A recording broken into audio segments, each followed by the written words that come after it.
Hello, everybody, and welcome to the second live stream in the lead up to the Savvy Women's Empowerment Summit. And today I have the amazing, incredible Joelle Foster with me. I'm so excited to have you here.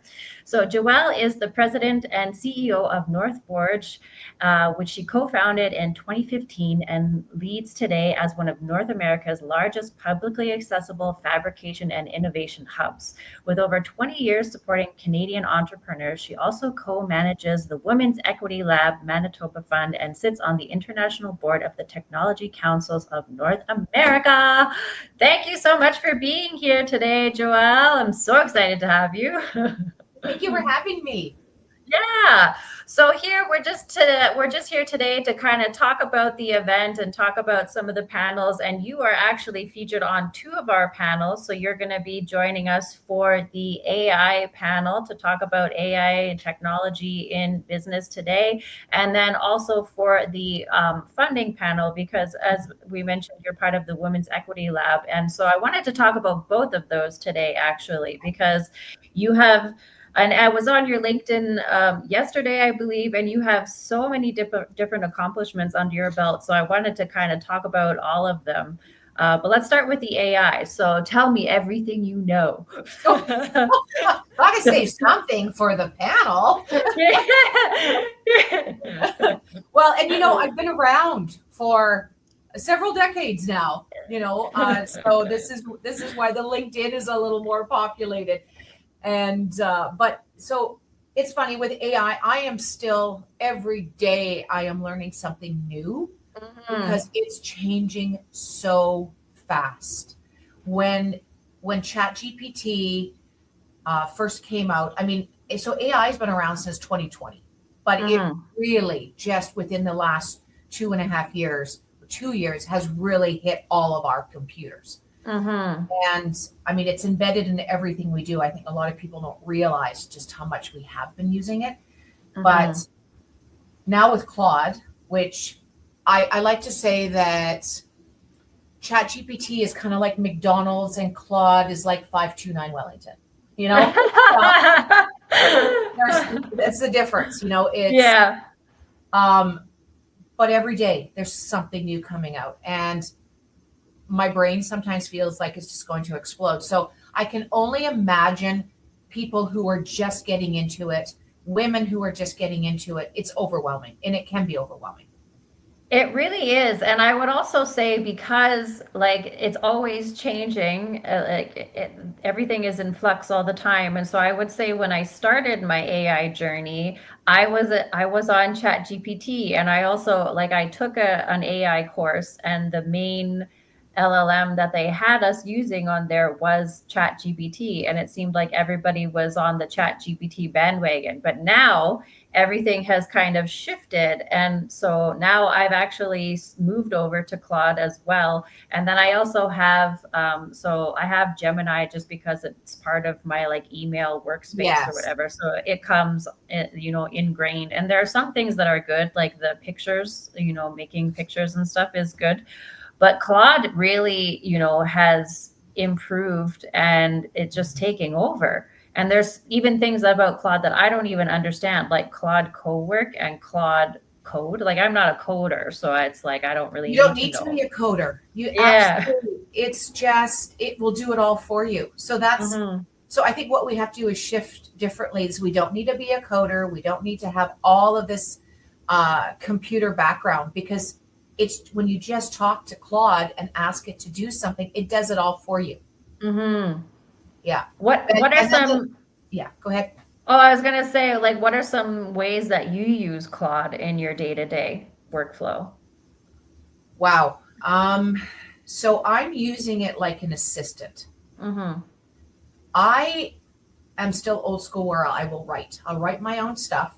But then what I do is I use Claude to go through it for consistency, grammar, all of that.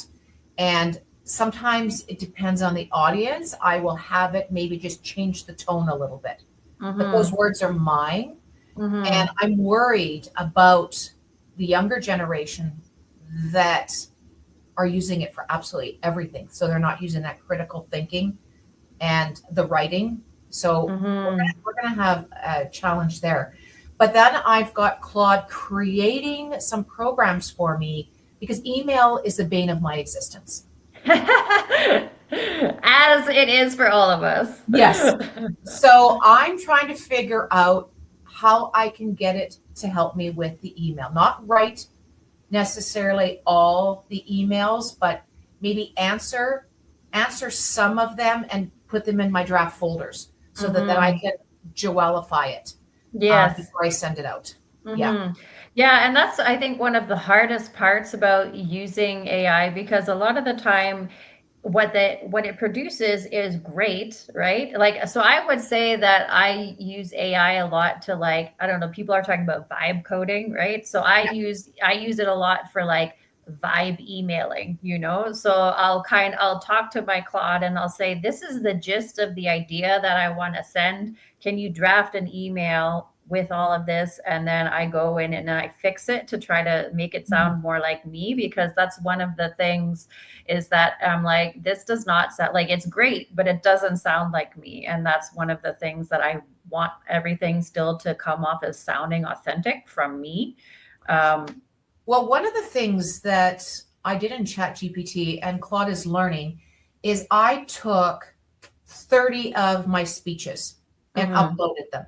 mhm, So now I have a GPT that's called Joelle Speechwriter. Even though it doesn't mm, write for me, it's me and it has learned mhm, who I am.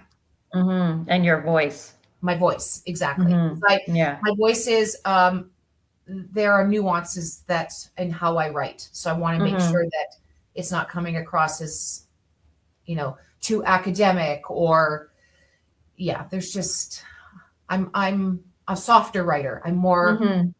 to try evoke emotion and be able to Mhm. talk to someone from the heart. Yeah, and I think that's where LLMs fall short a lot of the time, is that they don't have the human intention from the Yeah. heart behind it. Yeah. So what are some other like AI tools that you're using? Because Claude is good for some things, but it's not good for everything. So, like in terms of your tech stack, what are you using?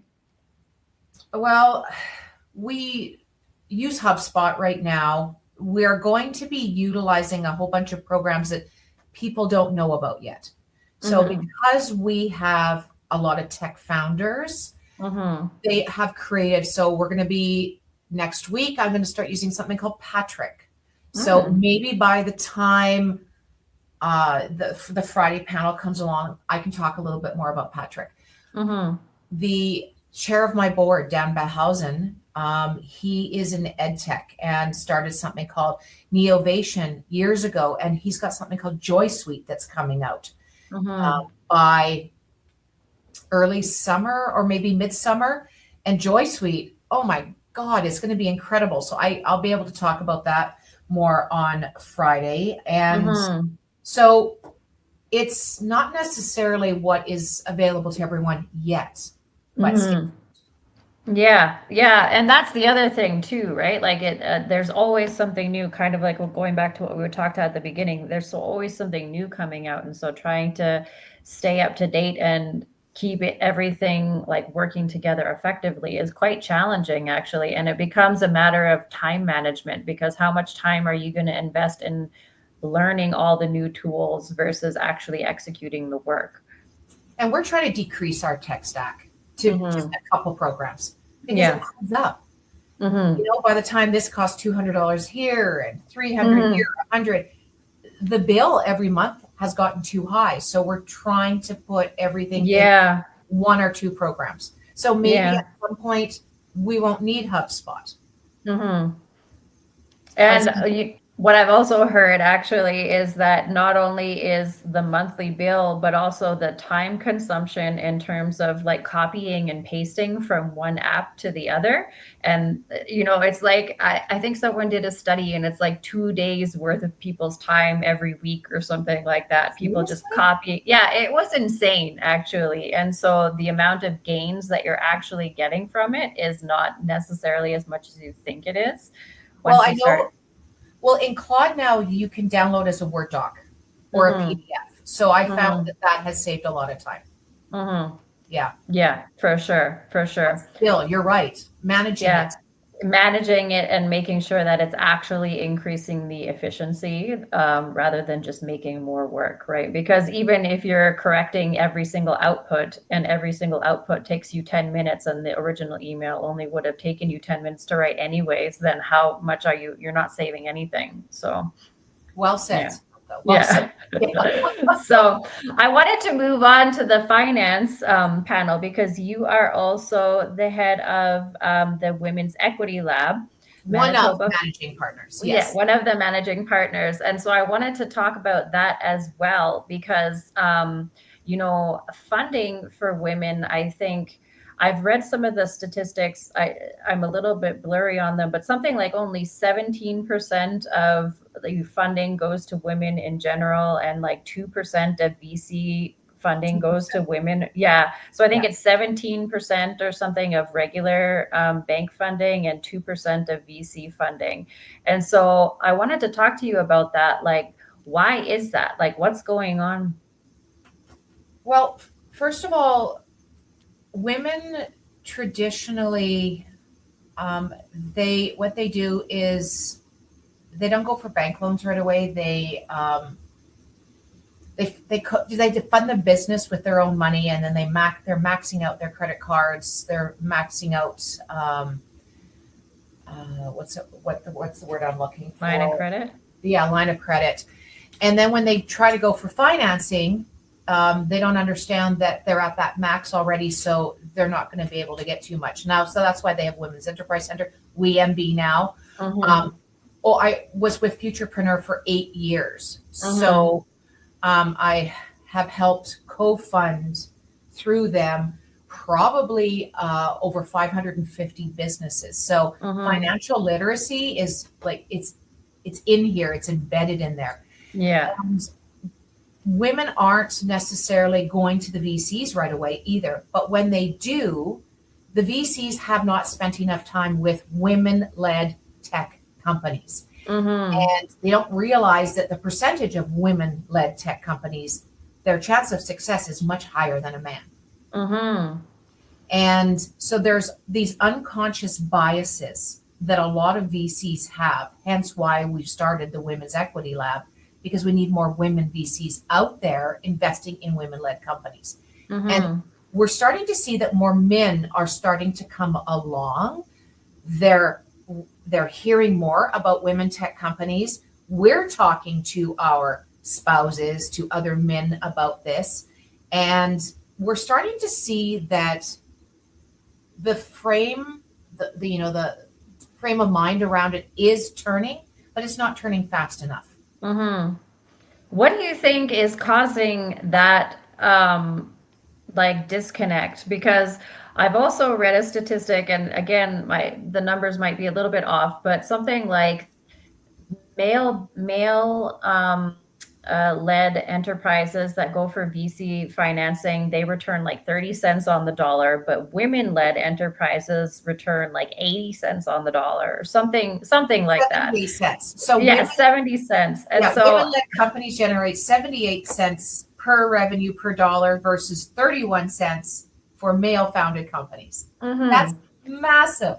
That's more than double. So, like, Yes. what is the disconnect here that these male VC guys, are kind of biased against women-led companies? There is still a bro culture Mhm. in tech. Mhm. It's still very, I see it in Manitoba here as well. Mhm.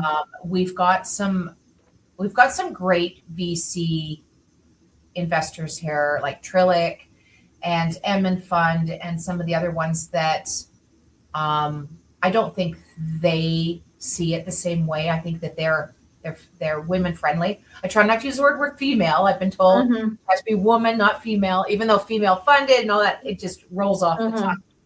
But when you look at Calgary, you look at Toronto, these big funds are led by men. Mhm. And there's there is a generational gap as well that we're still fighting. So when you've got Mm. baby boomers and some of the Gen Xers that are running these funds, they have, I'm not even going to say unconscious biases, just biases. Yeah.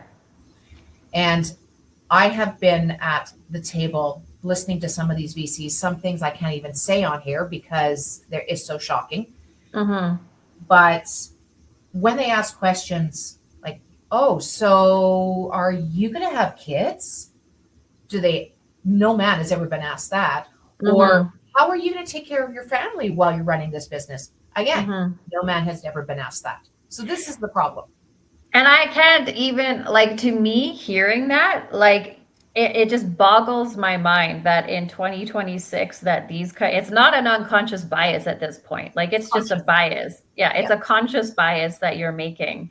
So the fact that that's still a thing, that's coming up regularly, is mind-boggling to me. Well, when you look, it's 2026, and you look what's happening in the States and Roe versus Wade being overturned. And Hmm. I feel like we're just rolling back in so many areas. Yes, yeah. And young men are angry. And I think it's just spilling out in, Hmm. so I It don't know. is. It is spilling out. And I mean, we could go down a whole bunch of different rabbit holes. We don't have enough time for that today, but it is spilling out in ways that are not really unconscious anymore. And so that's something that, yeah, I'm really excited to look forward to the panel to discuss this in further detail, because there's, things need to be done in order to continue to support women who are coming out with amazing companies, and better returns. So, yeah. Yeah, they are. Anyways, yeah. So this was just a quick sneak peek. Thank you so much, Joelle, for being here with me today. I'm so excited to have you for next Friday, June 5th, for the Savvy Women's Empowerment Summit. Tickets are still available at samanthasavvy.com. And if you are interested, please join us. And you can also email me if you have any questions. So thank you, And it's at the Joelle. Manitoba Club, right? It's Just at the Manitoba Club. downtown, Yes. easily Downtown, accessible. easily accessible to everyone in the city, and we're getting everybody out of there before rush hour, so don't worry about that either. Excellent. Well, Okay. I'm looking forward to meeting you in person. Yes, I'm looking forward to it too. So thank you so much. I really appreciate your time. Thank you.